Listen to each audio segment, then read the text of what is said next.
அறிந்தால் நீ உன்னை அறிந்தால் உலகத்தில் போராடலாம். உயர்ந்தாலும் தாழ்ந்தாலும் தலை வணங்காமல் நீ வாழலாம். உன்னை அறிந்தால் நீ உன்னை அறிந்தால் உலகத்தில் போராடலாம். உயர்ந்தாலும் தாழ்ந்தாலும் தலை வணங்காமல் நீ வாழலாம்.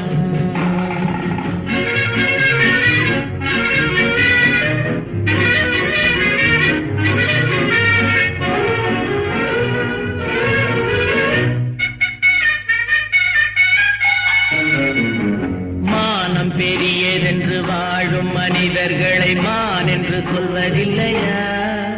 தன்னை தானும் அறிந்து கொண்டு ஊருக்கும் கொள்பவர்கள் தலைவர்கள் ஆவதில்லையா? மானம் பெரியதென்று வாழும் மனிதர்களை மான் என்று சொல்வதில்லையா? தன்னை தானும் அறிந்து கொண்டு ஊருக்கும் கொள்பவர்கள் தலைவர்கள் ஆவதில்லையா?